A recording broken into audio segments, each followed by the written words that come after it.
जब कुरुक्षेत्र की समर भूमि में सरशैया पर भीष्म हुए, तब कुरुकलंक के नैनों में क्रोधाग्नि लगी और ग्रीष्म हुए। गुरुदेव बनेंगे सेनापति, यह चाल चली थी शकुनी ने, जिसमें फंसकर सब जूझ रहे वो जाल बुना था शकुनी ने। इस बार चली थी चाल अजब, जिसमें ना कोई संधि हो, गुरुवर द्वारा वो ज्येष्ठ पांडु समर भूमि में बंदी हो। फिर पांडव सेना में गुरुवर ने ऐसा तांडव नृत्य किया। फिर पांडव सेना में गुरुवर ने ऐसा तांडव नृत्य किया, सब समर मुंड से पाट दिए, कुछ ऐसा चित्र विचित्र किया। निज सेना की यह दशा देख अर्जुन को क्रोध अपार हुआ। बज उठा कृष्ण का पांचजन्य, फिर गांडीव का टंकार हुआ। कौरव सेना के होश उड़े जब गुरुवर का रथ चूर हुआ। जो सोचा था वह विफल हुआ, सब सपना चकनाचूर हुआ। फिर कहा द्रोण ने दुर्योधन, मैं उससे पार न पा सकता, अर्जुन के रहते धर्मराज को बंदी नहीं बना सकता। फिर कहा त्रिगर्तों ने मिलकर, हम प्राण पे प्राण लड़ाएंगे, हम अर्जुन को ललकारेंगे और दूर तलक ले जाएंगे। हम जान रहे हैं अर्जुन से पा सकता कोई पार नहीं, पर इससे बढ़कर मित्र तुम्हें मैं दे सकता उपहार नहीं।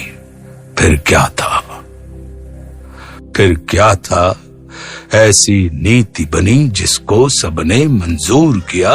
उसने अर्जुन को ललकारा और समर भूमि से दूर किया। अर्जुन के जाते गुरुवर ने फिर कुछ नवीन संरचना की, जिसका भेदन हो सके नहीं, उस चक्रव्यूह की रचना की।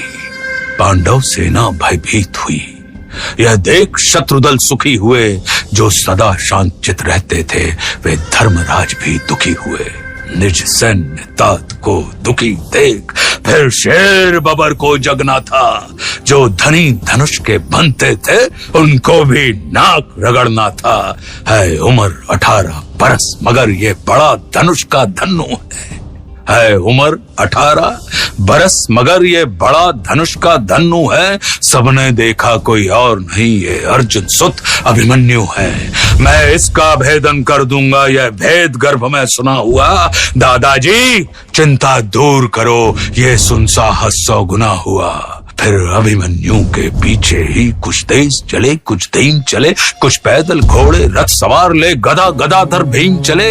अभिमन्यु को ना रोक सका, वो द्वार तीसरे पार हुए। पर राज द्वार पर जयद्रथ था, चारों भाई लाचार हुए। अभिमन्यु ने मुड़कर देखा, अभिमन्यु ने मुड़कर देखा, पीछे ना कोई अपना था। पर विचलित तनिक न हुआ वीर, ऐसा ही उसका सपना था। कोई एक बड़ा, कोई दो संग, कोई ले झुंडों का झुंड बड़ा। लाशों से पटने लगी धरा, जब मुंड मुंड पे मुंड गिरा। दुर्योधन दुशासन विकर्ण कृतवर्मा अश्वत्थामा को, गुरु द्रोण कर्ण को हरा दिया, फिर मारा शकुनी मामा को। वह कर्ण भिड़ा जो दुर्योधन के विजय लक्ष्य की आशा था। वो कर्ण भिड़ा जो दुर्योधन के अंतर्मन की भाषा था। वह कर्ण भिड़ा जो एक साथ 100 बाण चलाने वाला था। वह कर्ण भिड़ा जो दुर्योधन को विजय दिलाने वाला था। सबने देखा वो अंगराज रथ सहित धरा पर पड़ा मिला। सबने देखा वो अंगराज रथ सहित धरा पर पड़ा मिला। कुछ चेत हुआ तो भाग गया, वो दूर सभी को खड़ा मिला। फिर दुर्योधन हो गया कुपित, ले सबका नाम पुकारा है। सब ऐसे साथ मिलकर मारो, ऐसा आदेश हमारा है। फिर एक साथ भिड़ गए सातों ने ऐसा काम किया। रथ तोड़ सारथी को मारा, घोड़ों का काम तमाम किया। तलवार तीर जब टूट गए तो रथ के चक्के उठा लिए। उस रथ के टूटे चक्के से कितनों के छक्के छुड़ा दिए।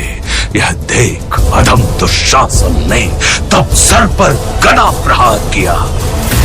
गिर गया धरा पर वीर, तभी पीछे से उसने वार किया।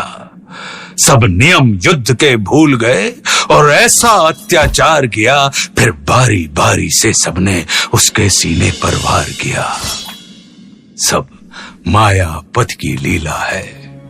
मैं कृष्ण लिखूं, घनश्याम लिखूं। कितनों को धूल चटाया है, कितने कुरुओं के नाम लिखूं।